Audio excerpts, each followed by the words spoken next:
Today for our storylines, I had the opportunity to catch up with one of the legends in the game, Hall of Fame broadcaster David Aldridge.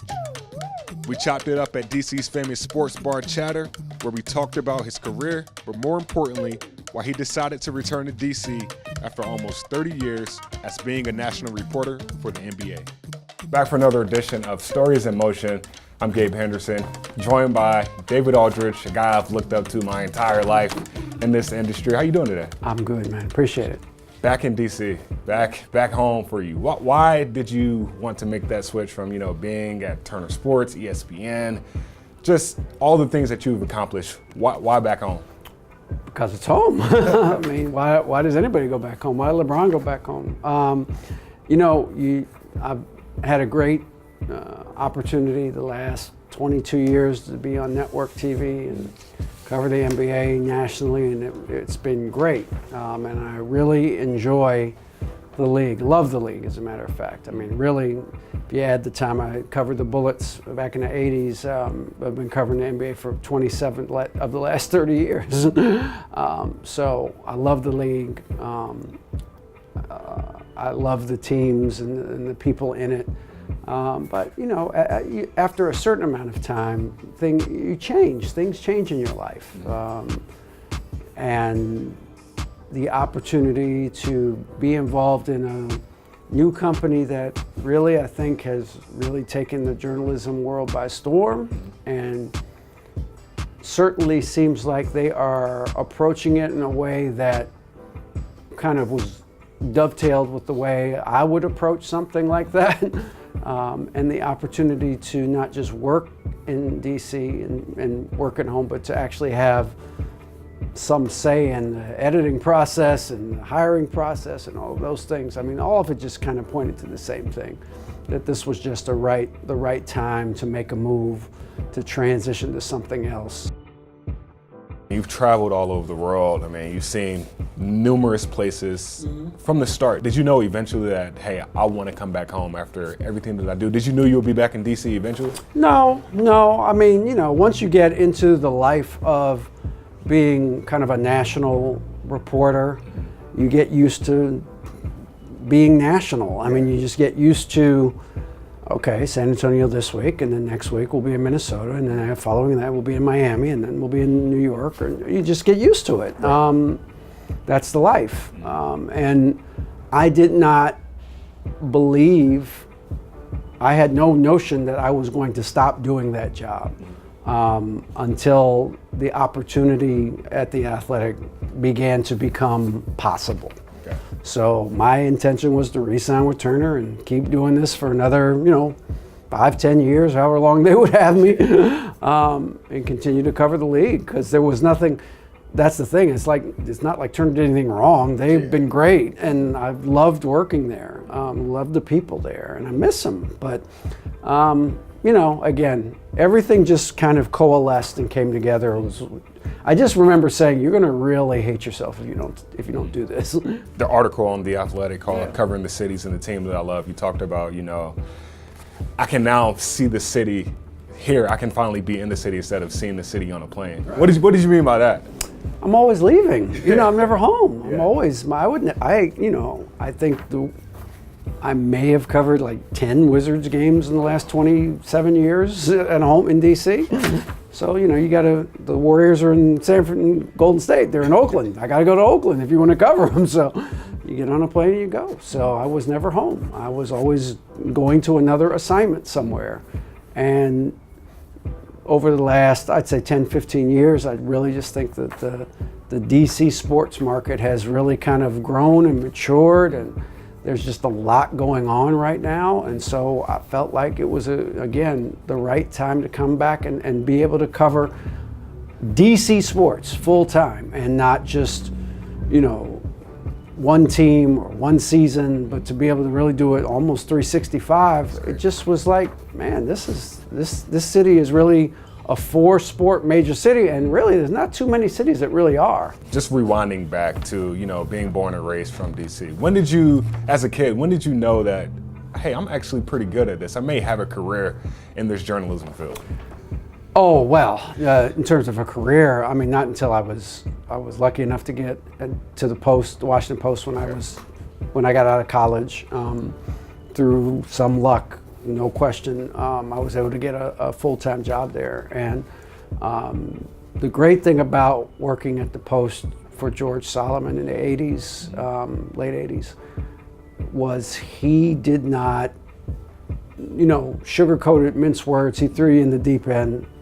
I covered the Orioles the summer after I got out of college. They want to find out if you can do it or not, and if you can't, then you're not going to be there very long. So that was great. And once you realize that you could not just get your calls returned, because I know that's the Post, that's not me, that's the Post, that's the David Aldridge from the Washington Post, you get your call returned. Yeah. But do something with that call return, make some news, break stories, get people to tell you things.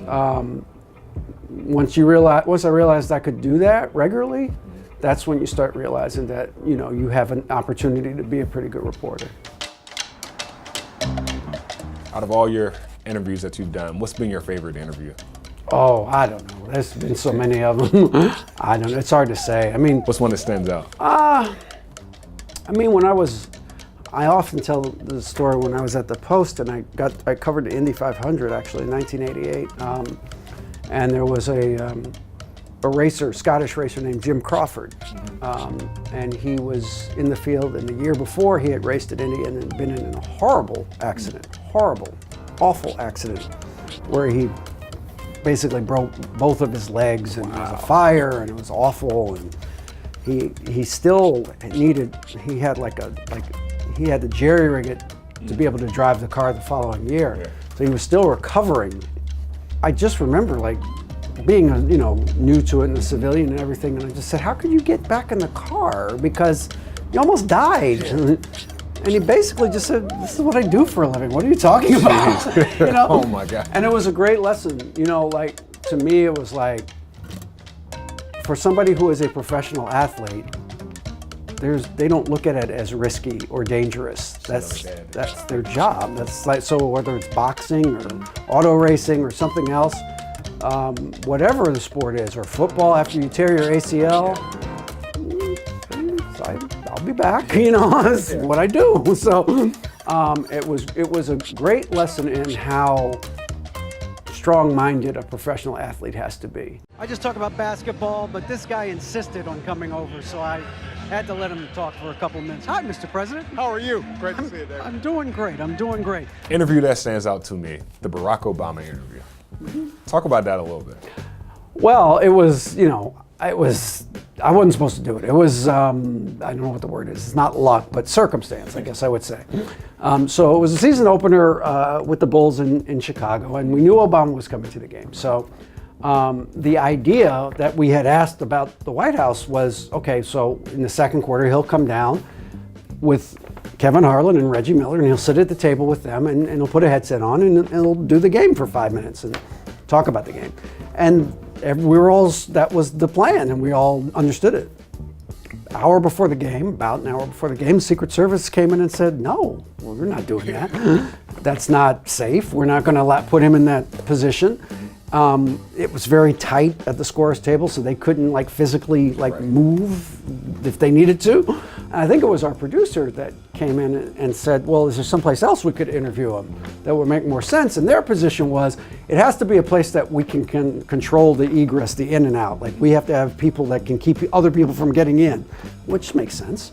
And it turned out the only place that really kind of worked was the entranceway, the area where the players come in and out. It's called the technical term is a vomitorium. It's underneath the stands basically. But there's room, there's an open end at either end. So they said he can do it there in the vom. The problem was that Kevin and Reggie were at the scorer's table. They had to watch the game. They had to broadcast the game, so they could not get up in the middle of the game and do it.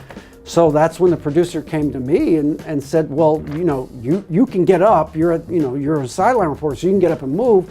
If we send a camera with you, would you want to do the interview? And I was like, yeah, of course I want to do the interview. So that's why I got to do the interview, and I was able to talk to him, and It was great because I interviewed Clinton before at well, it was MCI Center there the night it opened in D.C. and so Clinton came to the game and I interviewed him and Clinton liked sports, but it was different. Like he was a politician that liked sports, whereas Obama at least came across to me as a guy that likes sports who's president. I don't know, it's kind of weird. I don't know if that makes sense, but it was just totally different. Like he knew the league, like he was talking like a guy that actually follows this stuff. Right. And so the interview wasn't me interviewing the president, it was me talking to this guy that really likes basketball.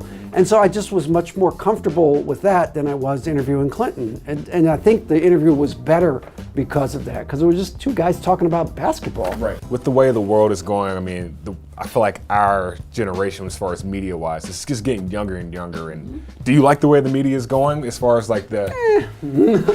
Not especially, no. I mean, just because I think there's the news cycle has gone even beyond 24/7. I mean, I don't know how you can go past that, but it has, because the main problem I have is that you just aren't allowed any time to think. Yeah. When I started, you could go to you go to the newsroom. People went to the newsrooms because that's where the computers were. So you had to go to the newsroom and type your story in. But you would have time to sit there and kind of contemplate the information you had. Right. And you could ask yourself and other people, did they tell me this for a reason, or did they just tell me this? Like, is this good information or is this just stuff? You know, and there were a lot of days where I would go, it's not. I don't like this. I'm gonna make some more calls tomorrow. But all that's gone. Now you just throw it out there, and there's no subtlety, there's no nuance, there's no context to anything that most people report.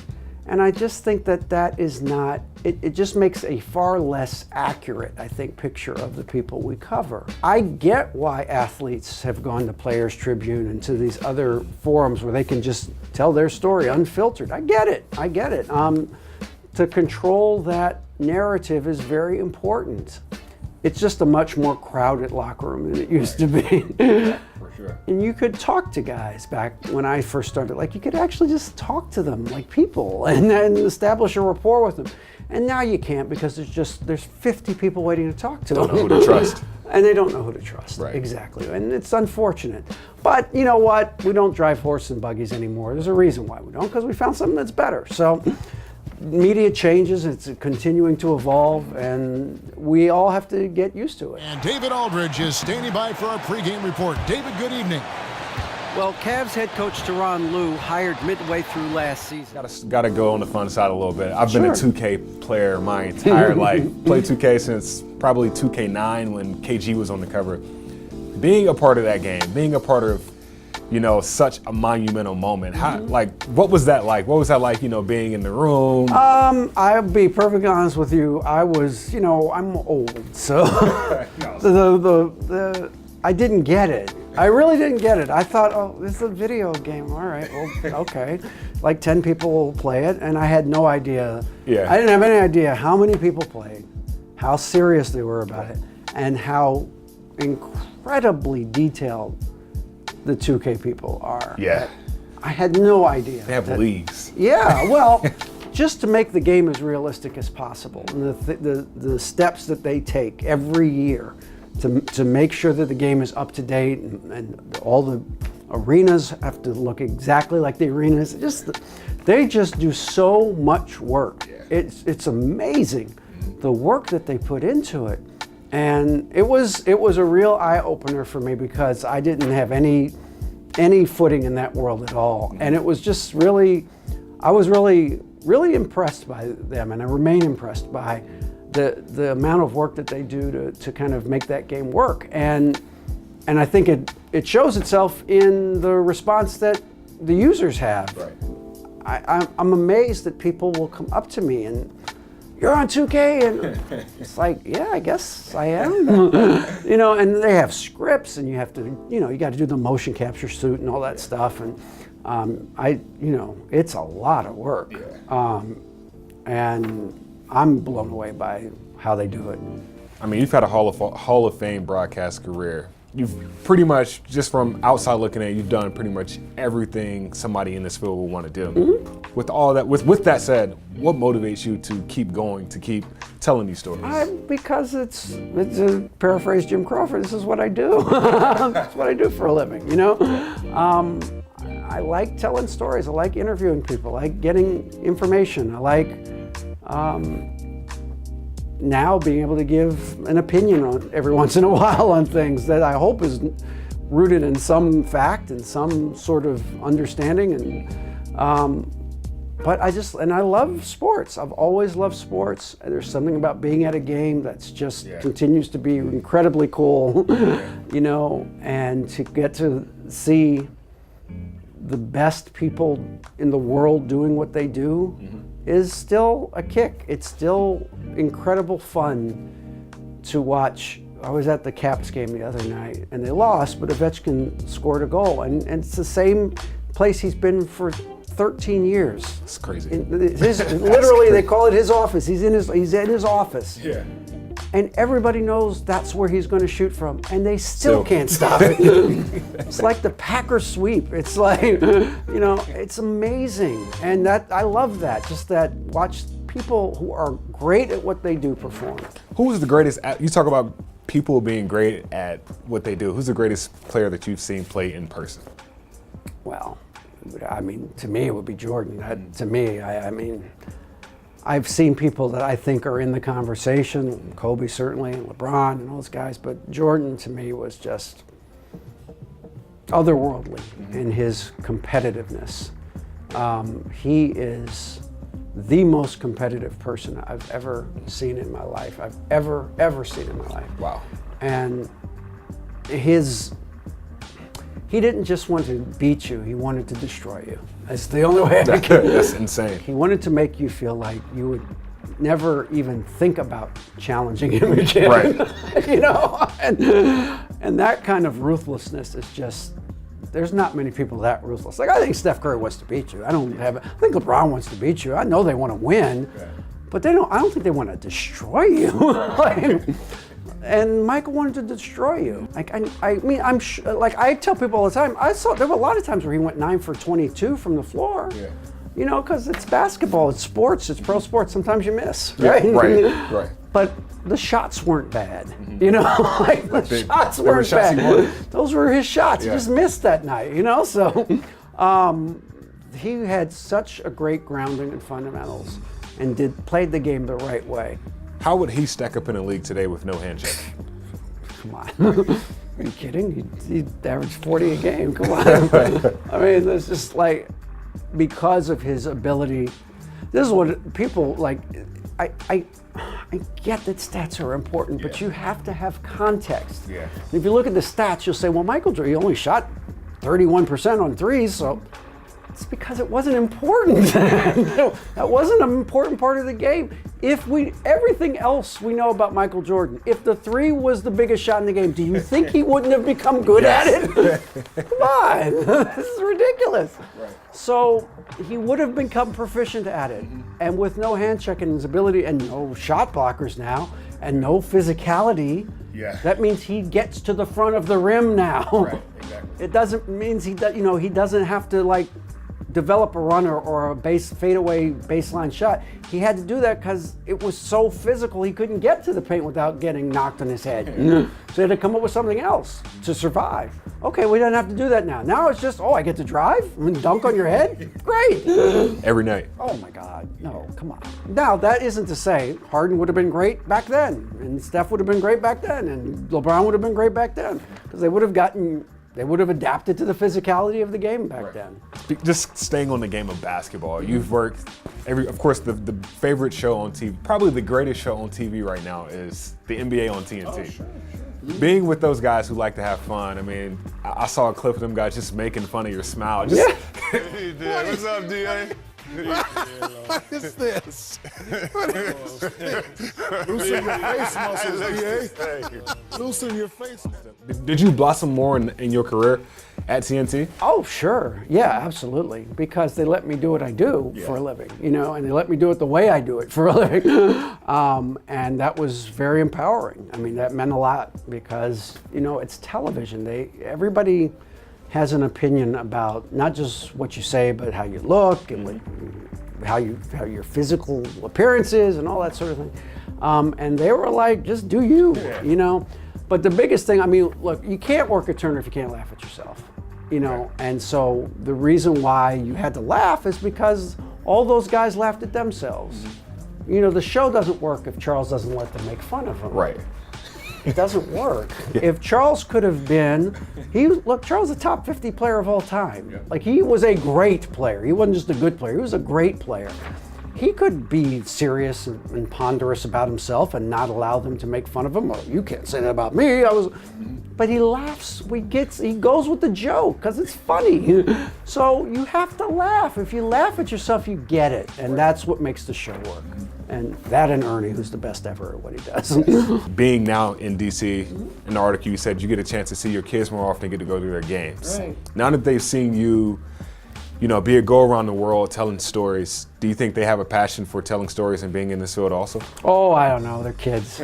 Who knows what they're going to wind up doing? I don't know. I love that they are curious about the world and they, are interested in some of the things that I do.